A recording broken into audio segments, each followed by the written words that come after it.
Assalamualaikum dear students, hope you all are fine. In today's lesson we will cover our next topic, that is addictive drugs. So students, in our last topic we have learned about the types of drugs. There are two types of drugs, that is pharmaceutical drugs and addictive drugs. Last time हम लोगों ने medicinal drugs cover कर लिया था, आज हम addictive drugs को पढ़ेंगे।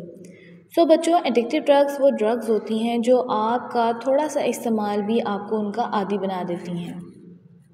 एडिक्टिव ड्रग्स की बहुत सारी टाइप्स होती हैं। आपकी बुक में जो 3 टाइप्स हैं, आज हम उनको वन बाय वन रीड करेंगे।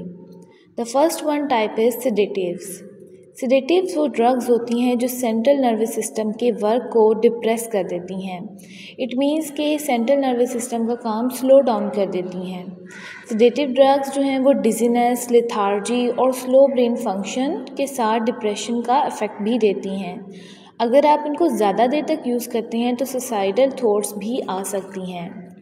सो स्टूडेंट्स, सेडेटिव्स हमारे सेंट्रल नर्वस सिस्टम पर अफेक्ट करती हैं। इट मीन्स कि ये डायरेक्टली ब्रेन को अफेक्ट कर रही हैं और आपके बाकी के जो रोज़मर्रा के काम हैं उसको स्लो डाउन कर देंगी। सेडेटिव्स ऐसी अद्वियात होती हैं जो मोस्टली इलाज के तौर पर लोगों को दी जाती हैं, लेकिन अगर आप उनका ज़्यादा इस्तेमाल करेंगे तो फिर ये बहुत सारे टाइप्स के सिम्टम्स आपको शो करवाती हैं, जिनमें हमारे पास डिजीनेस आ जाती है। यानी आप बिल्कुल सही बैठे होते हैं लेकिन आपको ऐसा लगता है कि आप जो है वो आपके इर्द गिर्द की जो दुनिया है वो घूम रही है। इसके अलावा लेथार्जी, जिसमें बॉडी फंक्शनिंग जो है वो स्लो डाउन हो जाती है, बहुत ज़्यादा वीकनेस फील होती है और बार बार नींद की कैफियत होती है। The last one is depression. जब आपका ब्रेन जो है वो फंक्शनिंग परफॉर्मेंस अपनी स्लो डाउन कर देता है तो उसकी वजह से आपको छोटी छोटी बातों पर भी बहुत ज़्यादा डिप्रेशन फील होता है। यानी आपको ऐसा लगता है कि आपका इस दुनिया में कोई काम नहीं, जिसकी वजह से आपको सुसाइडल थॉट्स भी आ सकती हैं। The next type is narcotics drugs. Narcotics strong pain killers हैं। ये पेन किलर्स हैं, यानी कि बहुत ज़्यादा जब पेन हो रही होती है तो उस दौरान में नारकोटिक्स की अद्वियात का इस्तेमाल करवाया जाता है। ये वो ड्रग्स होती हैं जिनको हमेशा लेस पोटेंट पेन किलर्स के साथ दिया जाता है। इट मीन्स कि ये हाई पोटेंट पेन किलर है, यानी बहुत जल्दी अफेक्ट करती है, जबकि दूसरी जो लेस पोटेंट पेन किलर्स होती हैं ये वो पेन किलर्स होती हैं जो आपको बहुत कम पेन के दौरान दी जाती हैं और ये इतनी ज़्यादा ख़तरनाक नहीं होती, आपको अपना आदी नहीं बनाती। ये तमाम अद्वियात जो नारकोटिक्स के अंदर आती हैं वो सारी क्रोनिक डिजीज़, यानी बहुत ज़्यादा जो ख़तरनाक डिजीज़ होती हैं जिनका इलाज करना बहुत मुश्किल होता है और जिनका इलाज के दौरान में बहुत ज़्यादा पेन फील होती है, उस दौरान में नारकोटिक्स को दिया जाता है। ये उस वक़्त भी दी जाती है जब लोगों का ऑपरेशन होता है, लेकिन नारकोटिक्स का इस्तेमाल एक ख़ास वजह से किया जाना एक अलग बात है। लेकिन अगर आप उसको मुसलसल ले रहे हैं बिला वजह से तो वो आपको अपना आदी बना देती है और ऐसी कंडीशन में वो आपको एक्सटैटिक इफ़ेक्ट्स देती हैं। एक्सटैटिक इफ़ेक्ट्स का मतलब बहुत ज़्यादा खुशी महसूस करवाती है जब आप इसको मेडिसिन को लेते हैं। Most of the type of narcotics are morphine and codeine, which are obtained from opium plants. अगर आप ओपियम प्लांट को देख रहे हैं तो ओपियम प्लांट के अंदर आपको यहाँ पे जूस नज़र आ रहा है वाइट कलर का। इस जूस के ज़रिए जो है मॉर्फिन और कोडीन को बनाया जाता है। मॉर्फिन एक ऐसी अद्वियात है जो फौरी तौर पर अपना आदी बना लेती है। इसको इंजेक्शन के थ्रू भी दिया जाता है। मॉर्फिन से ही एक और एडिक्टिव ड्रग को हासिल किया जाता है जिसको हम हेरोइन कहते हैं। हेरोइन वेस्टर्न कंट्रीज़ में बहुत ज़्यादा इस्तेमाल की जाती है, एज अ पेन किलर लोगों को दी जाती है और इसका नाम जो है वो डायमॉर्फिन के नाम से हम इसको जानते हैं।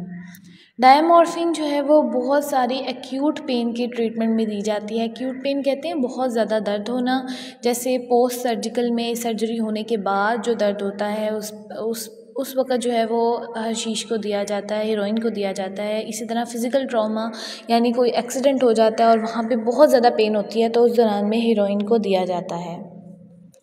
Next type is hallucinogens. Hallucinogen is one of the type of addictive drugs which cause addiction in the persons.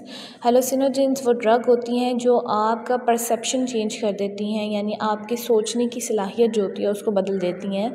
आपको ऐसा लगता है कि आपके सामने कोई इंसान बैठा हुआ है लेकिन हकीकत में वहाँ पर कोई भी मौजूद नहीं होता। परसेप्शन चेंज होने की वजह से ही थॉट, इमोशन और कॉन्शियसनेस चेंज होती है, यानी आपका होश में आना, आपकी इमोशंस बदलना, एकदम से बहुत ज़्यादा गुस्सा आ जाना और आप क्या करते हैं कि आप एकदम से लड़ना शुरू कर देते हैं, जबकि हकीकत में वहाँ पर कोई भी इंसान मौजूद नहीं होता। हेलोसिनोजेंस में जो हमारे पास मोस्ट कॉमन हेलोसिनोजेंस हैं उनमें मेस्कालिन है। मेस्कालिन जो है वो कैक्टस प्लांट, यहाँ पे जो आपको नज़र आ रहा है, इस कैक्टस प्लांट से हासिल की जाती है, जबकि सेकंड वन साइलोसिन, साइलोसिन को मशरूम से हासिल किया जाता है। हेलोसिनोजेंस जो है वो सिंपैथेटिक नर्वस सिस्टम पर अफेक्ट करती हैं। तो सिंपैथेटिक नर्वस सिस्टम वो सिस्टम होता है जो आपकी इमरजेंसी सिचुएशन को दोबारा से नॉर्मल हालत में लेकर आता है। तो जो प्यूपिल्स हैं वहाँ पे क्या हो जाता है, उनका डायलेशन हो जाता है बगैर किसी रीज़न के, यानी डे एंड नाइट का चेंज ना होना, विदाउट एनी रीज़न आपका प्यूपिल जो है वो डायलेट होना शुरू हो जाता है। इसके अलावा आर्टरीज जो हैं वो कंस्ट्रिक्ट होती हैं, यानी उनमें खिंचाव आ जाता है और ब्लड प्रेशर की कंडीशन होती है। Next is marijuana which is also a hallucinogen, जिसको हम लोग हशीश के नाम से भी जानते हैं। मैरिजुआना वो हेलोसिनोजेन है जिसको स्मोक किया जाता है। ये ऑब्टेन की जाती है बहुत सारे प्लांट्स से, जिनके फ्लावर से, स्टेम से और लीफ से हम मैरिजुआना प्लांट को हासिल करते हैं। इनमें हमारे पास कैनबिस सैटिवा है, कैनबिस इंडिका है, ये वो प्लांट्स हैं जहाँ से हम मैरिजुआना को हासिल करें। बेसिकली मैरिजुआना पूरी दुनिया में सबसे ज़्यादा इस्तेमाल होने वाली हेलोसिनोजेंस है। छोटी सी जो डोज़ है मैरिजुआना की, अगर आप उसको हासिल कर लेते हैं तो 2 से 3 घंटे तक आपको बहुत अच्छा फ़ील होता है, आपको अपने अंदर बहुत पॉजिटिव वाइब्स फ़ील होती हैं, बट वो 2 से 3 घंटे की होती हैं और 2 से 3 घंटे के बाद आप बहुत ज़्यादा डिप्रेशन का शिकार हो सकते हैं। जब आप हाई डोजेज़ लेते हैं मैरिजुआना की तो हार्ट रेट जो है वो ऑटोमेटिकली तेज़ हो जाता है, क्योंकि इमोशंस चेंज होते हैं, तो इमोशंस चेंज होने की वजह से हार्ट रेट ऑटोमेटिकली चेंज हो जाता है। इसके अलावा अगर इसको ज़्यादा देर तक इस्तेमाल किया जाए तो ये प्रोडक्शन ऑफ स्पर्म्स अफेक्ट करती है मैन में और शॉर्ट टर्म मेमोरी को लॉस कर देती है। यानी शॉर्ट टर्म मेमोरी वो मेमोरी होती है जो अभी रिसेंटली आपने कोई काम किया और आपको वो फिर याद नहीं रहता। जैसे अगर आपने एक पेन लिया है और पेन पकड़ के आपने कोई चीज़ लिखी है, थोड़ी देर बाद आप सोचोगे कि मैंने वहाँ पर क्या लिखा था, तो आपको वो चीज़ याद नहीं रहेगी। The next topic is drug addiction and associated problems. So drug addiction की बहुत सारी प्रॉब्लम्स हैं। जब आप ड्रग एडिक्ट हो जाते हैं तो आपकी ऑटोमेटिकली वो तमाम बुराइयां भी आपके साथ आना शुरू हो जाती हैं जो सोसाइटी में एक्सेप्ट नहीं की जाती हैं। मोस्टली जो ड्रग एडिक्ट पर्सनस होते हैं वो अपनी ड्रग हासिल करने के लिए रॉबरी का शिकार हो जाते हैं, यानी क्रिमिनल्स बन जाते हैं और पुलिस जो है वो फिर उनको अरेस्ट करके लेके जाती है। बिकॉज़ हर एवरी एडिक्ट जो होता है, हर एक के पास जो है वो कोई ना कोई ऐसा क्राइम ज़रूर पाया जाता है जिसकी वजह से उसको जेल का शिकार होना पड़ता है। अगर हम ड्रग एडिक्शन की बात करें कि वो कौन कौन सी बुराइयां में शामिल होते हैं, तो वो लोग रॉबरी यानी चोरी में आ जाते हैं, शॉपलिफ्टिंग यानी दुकान से चीज़ों को उठा के लेके जाना बगैर किसी रीज़न के, बर्गलरी एंड एम्बेजलमेंट यानी पैसों का जो है वो ऊपर नीचे कर देना सिर्फ अपनी ड्रग को हासिल करने के लिए। ड्रग एडिक्ट्स जो हैं वो बहुत सारे ख़तरनाक किस्म के क्राइम्स भी करते हैं। ऐसे जो पेशेंट्स होते हैं उनको हम साइकिक पेशेंट भी कहते हैं। इनका सोशल बिहेवियर जो है वो इतना ख़राब होता है कि लोग इनको एक्सेप्ट नहीं करते और इसीलिए अनप्रेडिक्टेबल बिहेवियर होने की वजह से सोशली इनको डिसलाइक किया जाता है, ये सोशल स्टिग्मा का शिकार होते हैं। होप सो स्टूडेंट्स कि आप लोगों को आज की वीडियो में सारा जो टॉपिक्स हैं वो कवर हो चुके होंगे। अगर आपको कोई भी इशू है you can ask me. Thank you so much and Allah हाफिज़।